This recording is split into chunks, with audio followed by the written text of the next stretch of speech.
Hi, I'm John, and welcome back to Dice Paper Miniatures. Well, it looks like it was no April Fool's joke after all. Squats, or as they'd prefer to be called, the Leagues of Votann, are actually back. Let's begin.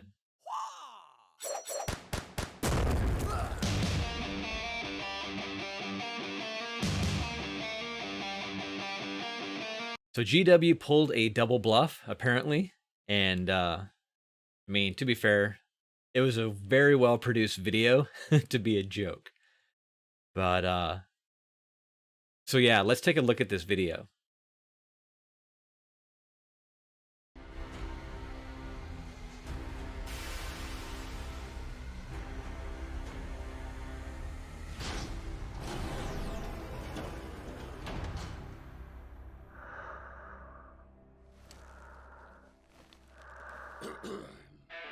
What? You thought we were joking? Fair enough.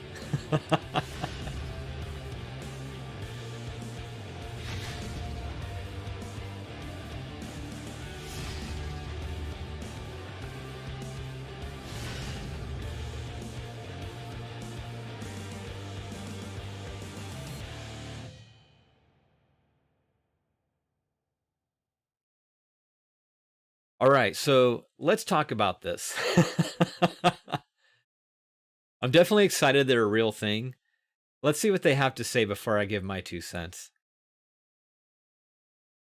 So, while those nasty Necromundans still call them squats, that's not at all how they refer to themselves. These warriors have a long and proud martial history, and to those who aren't on their bad side, they're known as the Leagues of Votann, though they just refer to themselves as kin. Okay. LOV, Leagues of Votann, that's a thing. All right. So although their civilization shares common roots with humanity, the Leagues of Votann have an uneasy relationship with the Imperium of Man. Unlike their superstitious human cousins, the Leagues emerged from the Age of Strife with far more of their ancient technology intact, including some infamous advances the Imperium would consider extremely heretical. Okay.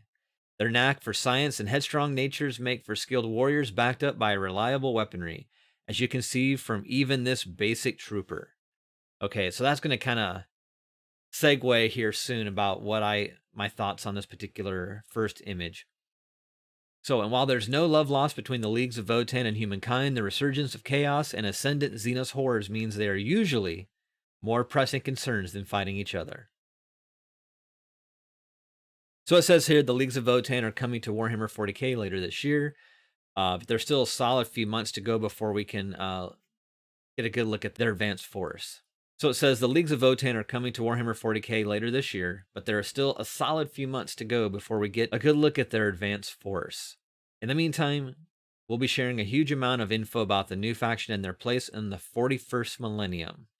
Okay, so dug the trailer. Super cool. Well done. This illustration for the new Leagues of Votann, or we're just going to keep calling them squats because I'm old and that's what I call them. All right. So, and I play Necromunda, so I guess I'm a dirty Necromunda player. So we call them squats. I'm awesome. All right. Aesthetically, it looks like it fits within the GW world, if you will, or the 40k universe to be more specific. It's a clean design. If you remember the old squats, so let me zoom in on this image. If you're familiar with, squats back in the day, this is late 90s. Well, actually, probably mid to late 90s imagery. This is what I remember from squats. Pretty brightly colored. Kind of a throwback to a combination of their traditional dwarven ancestry, but obviously, they were space dwarves. Let's just be honest there. They were space dwarves, and that was kind of the problem they had with squats back in the day. They weren't quite unique enough, I guess. We could go into more detail on that at another time, but that was their thing. That was their shtick. This is what, kind of a good example what that range looked like. A lot of character, a lot of personality. And I will admit, there looks like there's some character and personality, right, in the look of this character. But, this kind of brightly colored background, the throwback to some, traditional dwarven iconography.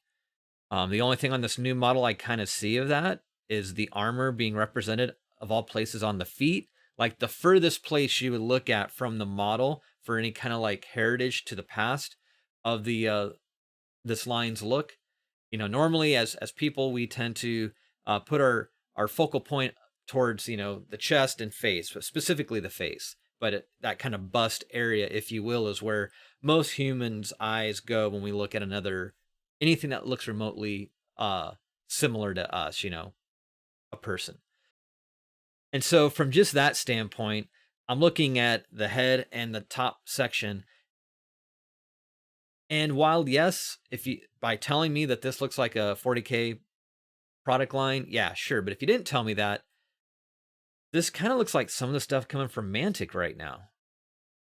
And then when I maybe look down at the feet, I see, well, there's a little bit of a callback to maybe that's kind of throwing back to kind of the aesthetic you would see in traditional dwarven like armor. But anyway, so here's another example of, this is way back in the day, what their heraldry look like, the iconography.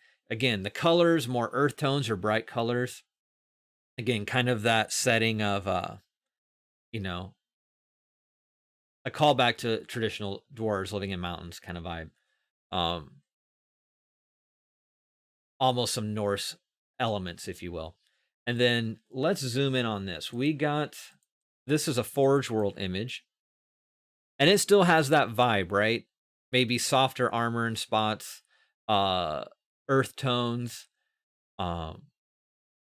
still has some personality in the image, of course. This one maybe not doesn't convey its pretty static pose, but it still projects a little bit of that character. And then definitely with this one, this is another Necromunda Forge World model. All right, so again, more earth tones, maybe not quite so heavily armored. Now, admittedly, there's not a lot of traditional dwarven iconography in either one of these two images, except if you look at the beard, some of the on the shoulder pads and the type of metalwork knots that are holding his beard braids together. Those are kind of reflective of what you would expect. Admittedly, not so much in this particular bounty hunter model. But again, it's kind of drawing its design aesthetics from these old traditional squat images, these models, this box art, or at the time I think this was their codex art. So that's where my point of view is coming from, I guess, when I go to evaluate the look of this. So instead of being warm colors or earth tones, it's very cool colors. So yeah, let's take a look just as a comparison. As I mentioned, some of these counterparts from Mantic. Let's take a look at those.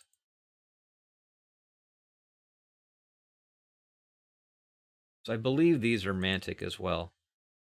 So sure, they're definitely, I would say, a notch above in terms of execution of design, above where Mantic's at. But I do think, at least in these examples, a little bit of that traditional dwarven ancestry has kind of worked into the stylings of their space dwarves. And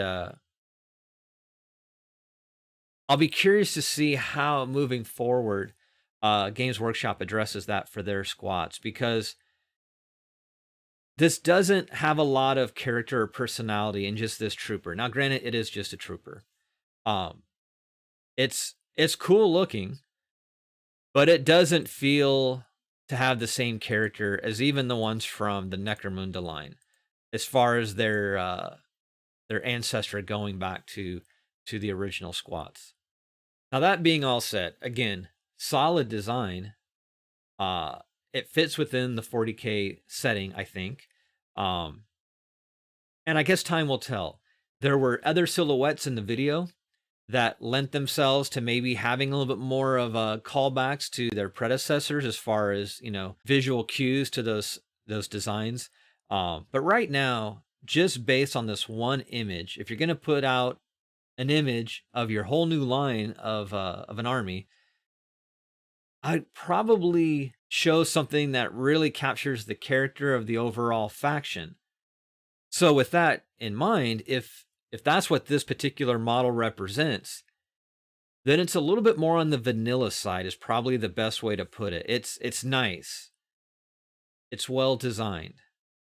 It just doesn't capture the ancestry or legacy of the previous generation of squads all that much, other than being, literally squatty.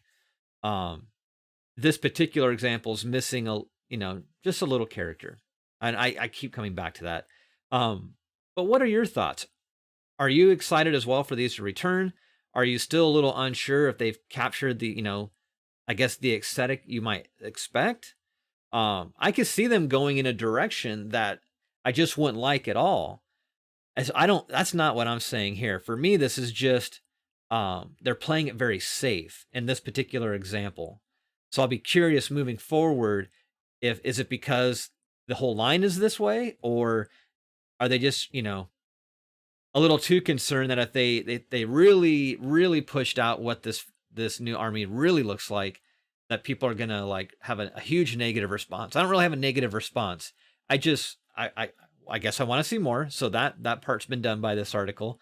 But I'm a little concerned they might be a little too vanilla. They look like they're more of a successor, if anything, in terms of if I didn't have that past information, they look like maybe a successor to almost like they could fit in the Tau faction more so than the Imperium. So what are your thoughts? I would love to hear your comments below. And if you haven't yet and you enjoy this content, please consider hitting the subscription button and clicking that notification bell. It's right there. It really helps with the growth of the channel and it's greatly appreciated. And as always, I hope everyone's doing well. Be safe, take care, and I'll see you all again soon. All right, bye-bye.